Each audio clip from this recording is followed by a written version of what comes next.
Assalamualaikum warahmatullahi wabarakatuh. Alhamdulillahirabbil alamin. Puji syukur kepada Allah Subhanahu wa taala. Kita sampai memasuki hari terakhir di bulan Ramadan ini. Semoga segala hal aktivitas kita diterima oleh Allah Subhanahu wa taala sebagai nilai ibadah. Bahkan nafas serta tarikan tangan kaki kita semuanya dicatat oleh Allah Subhanahu wa taala sebagai sarana untuk mendekatkan dirinya mendapatkan nilai takwa di sisinya.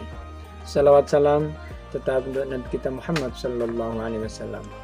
Saudaraku, ma'asyiral muslimin wal muslimat dan semua bangsaku di seluruh dunia yang mendengar, pemirsa SPMA TV yang dirahmati oleh Allah dan Yang Maha Pengasih dan Penyayang.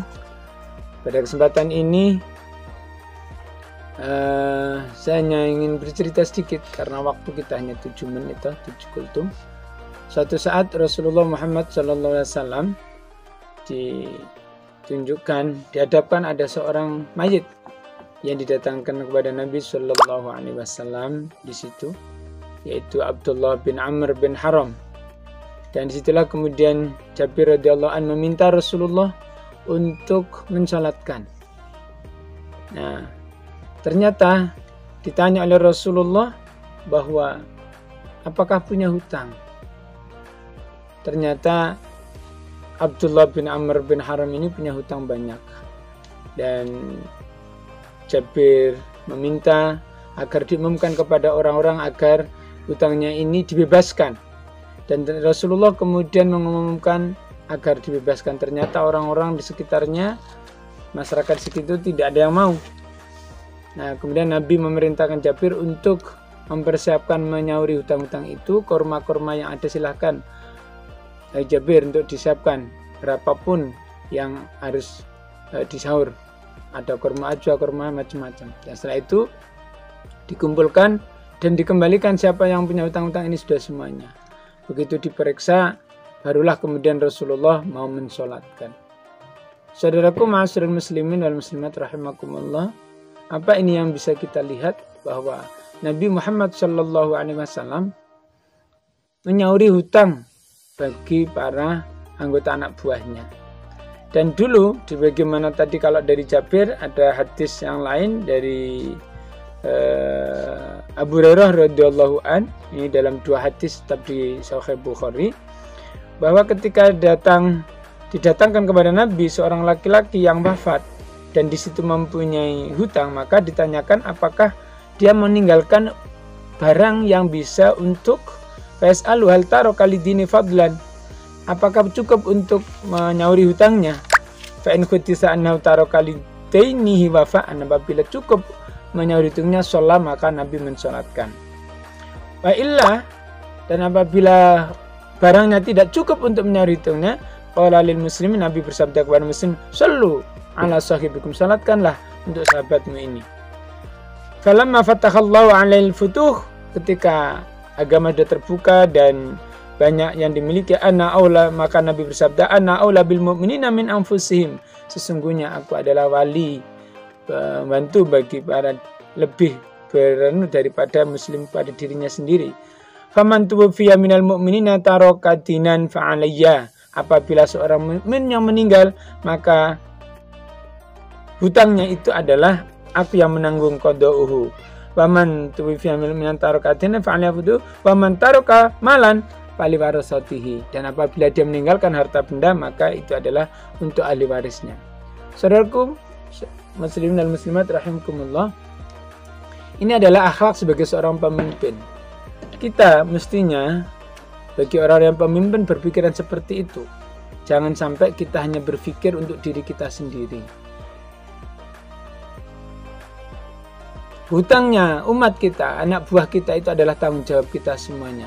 Karena mereka bekerja untuk kita, karena mereka juga bekerja untuk dirinya, agamanya. Nah, sekarang permasalahannya adalah, apakah, bukan permasalahan sih, pertanyaannya untuk kita semuanya, apakah kita pernah berpikir nyauri utangnya orang lain, terutama yang menjadi tanggung jawab kita masing-masing.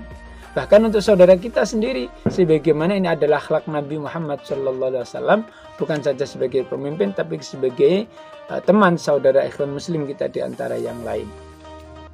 Saudaraku, saja saat ini masih di Gunung Kidul, dan di 2 minggu yang lalu saya coba kumpul dengan beberapa teman sahabat yang ada di sini, dan saya tanya, ternyata hampir semuanya di antara yang pada saat itu ngobrol-ngobrol, ada 15 kakak ini hampir semuanya punya hutang, saudara.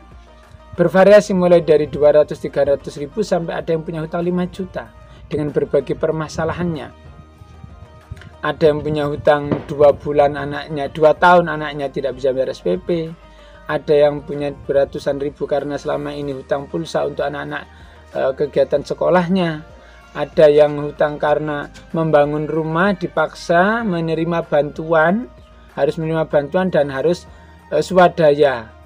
Sehingga dia membangun itu karena menerima, kalau nggak menerima gimana juga, kalau mau menerima harus hutang, dan dia punya hutang sampai hari ini. Ada yang bahkan lebih dari puluhan juta karena dia usaha dan bangkrut karena pandemi ini. Saya berpikir, apa yang bisa saya bantu gitu. Kalau saya di sini mendampingi teman-teman saudara kita, bahkan kadal hutang, itu menjadi tanggung jawab kita. Mohon maaf saudara kalian muslim-muslimat, saya sudah 12 tahun menjadi direktur ketua Yayasan SWMA. Setiap kali ada orang kematian saya selalu was-was, jangan-jangan dia punya hutang banyak. Kalau dia hutang punya, saya tidak berani mensolati, kecuali saya harus menyauri, dan itu sering kami lakukan. Karena apa? Ini merupakan tradisi kami dari guru kami, Bapak Guru Muhammadullah Mukhtar, dulu sekitar tahun 80-90-an itu, ketika mau mensolati mayit, ternyata ada 12 juta mayit itu punya hutang. Dan Pak Guru Muhammadullah Mukhtar sudah di depan itu kembali lagi. Begitu poyang-payangan bagaimana, ya Allah saya harus menyolatkan. Ada jam kamu harus bisa menyolatkan kalau nyauri hutangnya. Bagaimana mungkin saat itu harga sepeda motor, harga sapi itu hanya sekitar 2-4 juta. Nah pada saat itu menyauri 12 juta. Dan akhirnya karena saking sayangnya dan tanggung jawabnya sebagai pemimpin, Pak Guru Muhammadullah Mukhtar waktu itu nyauri hutangnya, diumumkan bahwa hutangnya seluruh mayit kami yang menanggung, dan ternyata di total 12 juta. Ini kembali sekarang kepada kita semuanya yang hari ini berpuasa di terakhir, apakah di kanan kiri ada saudara teman kita yang punya hutang yang mestinya menjadi tanggung jawab kita sebagai saudara, apalagi kita sebagai pemimpin. Ini saya sampaikan kepada teman-teman sekalian agar menjadi perhatian bahwa kita hidup ini tidak sendiri, bahwa kita tanggung jawab itu bukan sendiri, bukan hanya keluarga kita secara pribadi di rumah, tetapi ada saudara-saudara kita yang masih banyak membutuhkan pertolongan, masih banyak butuh perhatian, masih banyak yang harus kita lakukan. Demikian yang bisa saya sampaikan, 7 menit lebih 5 detik.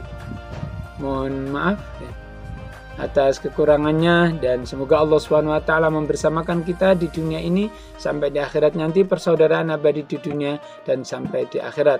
Karena Nabi akan melihat orang-orang yang cinta kasihnya di antara sesama manusia hanya karena Allah Subhanahu wa taala melebihi derajatnya daripada Nabi dan Rasul. Semoga kita termasuk di dalamnya. Subhanakallahumma bihamdika asyhadu an la ilaha illa anta nastaghfiruka wa natubu ilaik. Allahumma fiq lak wa mitariq sabilil haq. Assalamualaikum warahmatullahi wabarakatuh.